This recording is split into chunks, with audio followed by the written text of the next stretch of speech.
രീതിയല്ല. അക്രമ ശുഹദ, അല്ലാഹു ശുഹദാക്കളെ 5 കറാമത്തുകളെ കൊണ്ട് ബഹുമാനം കൊണ്ട് ബഹുമാനിച്ചിട്ടുണ്ട്.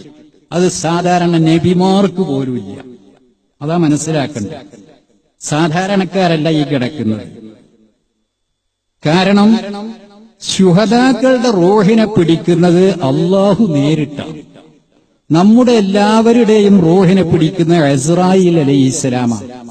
നബി സല്ലല്ലാഹു അലൈഹി വസല്ലം തങ്ങളുടെ റൂഹിനെ പോലും ഇസ്രായീൽ അലൈഹിസ്സലാം വന്നിട്ട് സമ്മതം ഉണ്ടെങ്കിൽ പിടിക്കാൻ വന്നതാണ് എന്ന് പറഞ്ഞപ്പോ തങ്ങൾ പറഞ്ഞുപോയി, എനിക്ക് സമയമായിട്ടില്ലല്ലോ, 93 വയസ്സാണ് എനിക്ക് കണക്കാക്കിയിട്ടുള്ളത് എന്ന്. ഈ സന്ദർഭത്തില് ഇസ്രായീൽ അലൈഹിസ്സലാം മുട്ടിപ്പോയി. 63 വയസ്സേ ആയിട്ടുള്ളൂ. ഈ നേരത്ത് ജിബ്രീൽ അലൈഹിസ്സലാം ഉടനെ ഓടി വന്നിട്ട് പറഞ്ഞെന്താണ്, നബിയെ, അങ്ങയുടെ വയസ്സ് ആലമുൽ അർവായിൽ ആകാശഭൂമികളെ പടക്കുന്ന അതിന് എത്രയോ. അസ്സലാമു അലൈക്കും. മതി, ഇതിലേക്കും വലുത് താങ്ങാൻ നമ്മളെ കൊണ്ട് കഴിയില്ല. ശുഹദാക്കളുടെ റൂഹ് പിടിക്കുന്നത് അത് അള്ളാഹ് നേരിട്ട് വന്നിട്ടാണ്. ഇവിടെ വന്ന റൂഹേന്നും പറഞ്ഞിട്ട് പിടിച്ചുകൊണ്ട് പോവുകയാണെന്ന്. അപ്പോൾ ഇയാൾ ഈ പറയണത്.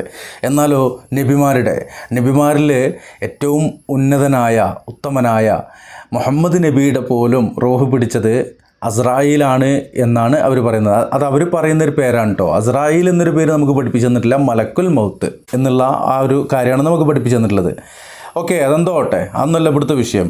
ഇയാൾ ഈ പറയുന്നതിനൊക്കെ എന്ത് രേഖയുള്ളത്? ഇയാൾ ഈ പറയുന്ന കാര്യങ്ങൾക്ക് എന്ത് അടിസ്ഥാനമുള്ളത്? ഒരടിസ്ഥാനമല്ല. അങ്ങോട്ട് പറയാ, ആ യാക്കോവ് തിരിച്ചൊന്നും ചോദിക്കില്ല. കാരണം അവറ്റക്കൊന്നും അറിയില്ല. അതുകൊണ്ട് അവറ്റ ചിലപ്പോൾ 2 തക്ബീറോ 3 തക്ബീറോ വിളിച്ചിട്ട് അതുകൊണ്ട് പാസ്സാക്കി കൊടുക്കും എന്നുള്ളതാണ്. വിശദീകരിച്ച് പറഞ്ഞു പോകുന്നില്ല സഹോദരന്മാരെ, നിങ്ങൾ കേട്ടതാണ്. ഇനി വേറൊന്ന്, അത് മുൻകറും നക്കീറിനെയും കൂടിയും പേടിപ്പിക്കുന്ന ഒരു മഹാനുഭാവനെക്കുറിച്ച് വേറൊരു ബാവുല് പറയുന്ന കാര്യങ്ങൾ കേട്ടോളി. വല്ലാത്ത അത് പാട്ടാണ്. അങ്ങനെ ചെയ്യാൻ തുടങ്ങി. ഓതിക്കോട്ടെ, എല്ലാവരും ഓതട്ടെ. ഓതിനോട് വിരോധം ഉണ്ടായിട്ടല്ല. എന്നാൽ ആവത്തിന്റെ ആവശ്യം മൂപ്പർക്കില്ല. മൂപ്പർ കോടിക്കണക്കിൽ ദിക്റ് ചൊല്ലി വലിയ അള്ളാഹുവിലേക്ക് അടുത്ത ഹിസാബില്ലാത്ത ഒരു മഹാപണ്ഡിതനായിരുന്നു ആര്? മഹാനായ ശൈഖുനാ ശംസുൽ ഉലമ ഇ.കെ. മുസ്ലിയാർ. മുങ്കർ നക്കീറിന് മുഖം കൊടുക്കാത്ത പണ്ഡിതനാണ് എന്ന് തൃപ്പരിച്ച് മുഹമ്മദ് മുസ്ലിയാർ താൻ വഫാത്തായതിന്റെ പിറ്റേന്ന് അവിടെ കൂടിയ ചില തന്റെ ശിഷ്യന്മാരോട് പറയുകയുണ്ടായി. മുങ്കർ നക്കീർ വന്നപ്പോൾ അവർക്ക് മുഖം കൊടുക്കാതെ അനമുത്തഹറുൻ, ഞാനൊരു പരിശുദ്ധവാനാണ് എന്ന് പറഞ്ഞപ്പോൾ അവര് ആ കവർന്ന് അവർ പിന്നിട്ട് പോയി എന്നാണ് മഹാനായ തൃപ്പനച്ചി മഹാനായ വലിയുള്ളാഹി മുഹമ്മദ് മുസ്ലിയാർ പറഞ്ഞത് കേട്ടോ. ആ നിലക്കുള്ള വലിയ ദർജത്തെ ഒരു മഹാനായിരുന്നു ശൈഖുനാ ശംസുൽ ഉലമ. ബഹുമാനപ്പെട്ടവരുടെ സ്മാരകമാണിത് നമ്മുടെ ഈ യമാനിയ. അതുപോലെ തന്നെ കുറ്റിക്കാട്ടൂർ ജാമിയ യമാനിയ. അതൊക്കെ അദ്ദേഹത്തിൻ്റെ പേരിൽ എന്തെങ്കിലുമൊക്കെ ഉണ്ടെങ്കിൽ അതോട് പറഞ്ഞോളി മൂല്യരെ. എന്തിനാ നിങ്ങൾ ഈ നുണ പറയണത്?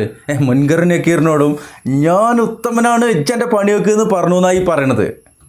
പ്രിയമുള്ളവരെ, റസൂലുള്ളാഹി സ്വല്ലല്ലാഹു അലൈഹി വസല്ലമയുടെ അടുത്തേക്ക് എത്തുന്ന ഒരു കൗമ്, അതിനു മുമ്പ് ആദം നബി മുതൽ ഓരോ പ്രവാചകന്മാരുടെയും അടുത്ത് പോകുമ്പോൾ ആ പ്രവാചകന്മാരെല്ലാം ഭയത്തിലാണ്. ധാര പഠിപ്പിക്കുന്നത് ഇവരുടെ നുണപ്പാട്ടല്ലത്. ഈസബിന് മറിയമിൻ്റെ അടുത്ത് ഈസബിന് മറിയമിൻ്റെ കൗമ് പോകുമ്പോൾ ഞാൻ എൻ്റെ കാര്യത്തിൽ ഭയപ്പാടിലാണ് എന്ന് പറയുന്ന ഈസബിന് മറിയം ഭയത്തിലാണ് മഹ്ശറയിലേക്കുമ്പോൾ. എന്നാൽ ഈ 100 ചില്ലാനം കൊല്ലം മുമ്പ് ജനിക്കുകയും പിന്നീട് കുറച്ചു കാലം ഇവിടെ ജീവിക്കുകയും ഒക്കെ ചെയ്ത ഒരു മനുഷ്യൻ, അദ്ദേഹത്തിൻ്റെ പേര് അബൂബക്കർ, ഇ.കെ. എന്നുകൂടി ഉണ്ട്. ഇ.കെ. അബൂബക്കർ. അദ്ദേഹം മരിച്ചു പോയപ്പോൾ അദ്ദേഹത്തെക്കുറിച്ച് പറയുന്നതാണ്. വേറൊരാൾ തൃപ്പനച്ചി മൈമൗലിയർ പറഞ്ഞു എന്നാണ് ഇപ്പോൾ ഈ പറയണത്.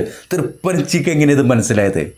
മൂപ്പര് മുൻകറും നക്കീറും വന്നപ്പോൾ അന മുത്തഹർ എന്ന് പറഞ്ഞു എന്നുള്ളത് ഖബറിൽ ഇയാളുണ്ടായിരുന്നോ?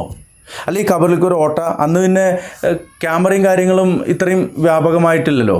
ഈ മൊബൈൽ അതുപോലെ തന്നെ CCTV ഒന്നും അത്ര വ്യാപകമാകാത്ത സമയത്താണല്ലോ.